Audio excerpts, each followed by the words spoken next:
Hey there, welcome back to another episode of Awake Narcissist. And today I want to tell you the story of Roger. When I was a teenager, I went to summer camp, and one of the kids in my cabin, a friend of mine, was this kid named Roger. Partway through the summer, he was telling me one day about how he couldn't smell. And I had never heard or met anybody who couldn't smell that I knew of, but like he was literally born without the sense of smell. Now you hear about people who are born blind or deaf, and maybe you know of or have heard of people who are born without the sense of smell.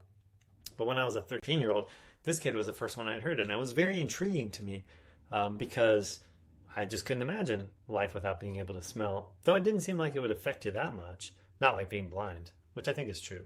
But what was really intriguing and what really stuck with me about his story, and then really made a lot of sense in my journey into understanding narcissism, was how that happened for him. So when he was a little kid, he didn't know that he couldn't smell, and because nobody else knew, it's not obvious. Like they don't test your sense of smell like they do with your eyesight and your hearing when you're a newborn. And so for the first 5, 6, 7 years of his life, he had no idea that he couldn't smell. And so when people would do the smelling thing, they would grab something and be like, here, smell this, or, oh, that smells so good. He would just mimic that same thing. He'd put the item up to his nose and breathe in and think, and he didn't know that what the experience he had in those situations wasn't the same thing everybody else was having. It wasn't until his brain started to develop some more reasoning and rationality, at age 6 or 7, that it occurred to him one day that flowers, or something that people thought smelled really good, smelled the same as like what people call stinky garbage in the kitchen garbage can. And then it struck him like, wait a minute, those things smell the same to me. What's going on? And he mentioned it to his parents, and through that experience discovered that he actually was without the ability to smell. This aligned so well in a certain way as an analogy to how the narcissist brain works. Because I had no way of knowing as a little kid or a young person that the way I was perceiving the world and understanding when people would have feelings and express them, and then I'd see other people respond emotionally to them. I didn't know that they were having a different experience than me, that they were actually feeling empathy and feeling the feelings for the other person, because I wasn't. And so when I would do that, when I would be faced with that similar scenario, I would fake it. Kind of like Roger, he would go through the motions, the same things he saw the other people do, but he really wasn't having the experience. So likewise, I would go through the motions and do the things I saw other people do, but I wasn't really having the experience of empathy or feeling those feelings, putting myself in the other people's shoes. And for me, I didn't figure it out at age 6 or 7. I only figured it out recently because I didn't have some way to notice that.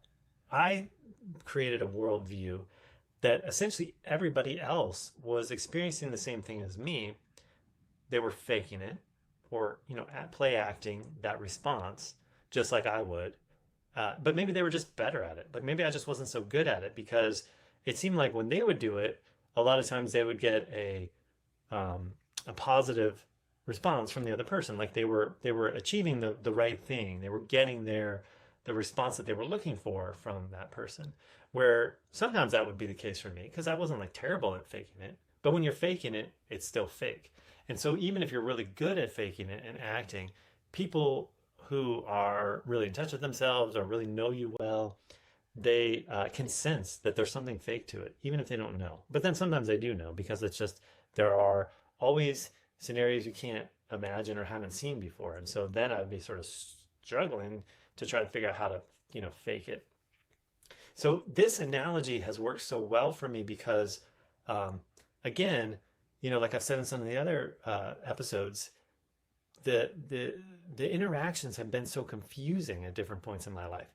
Now, I didn't allow myself the space to feel that confusion per se, because when those scenarios would come up and I have to fake it, it almost institutes like a panic or an anxiety, because I had to try really hard to make sure I was faking it correctly. I think this is probably one of those distinctions with overt and covert narcissists.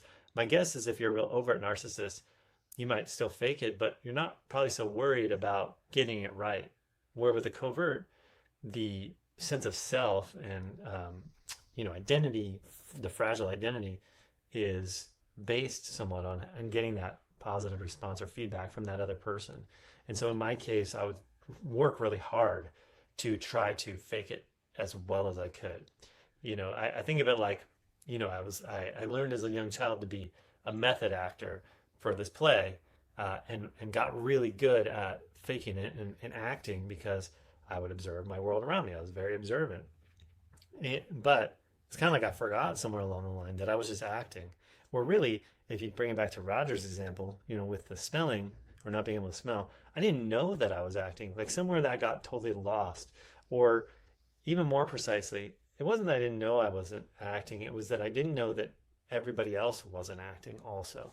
So I thought what I was doing and how I was experiencing the world was just kind of like how everybody else was.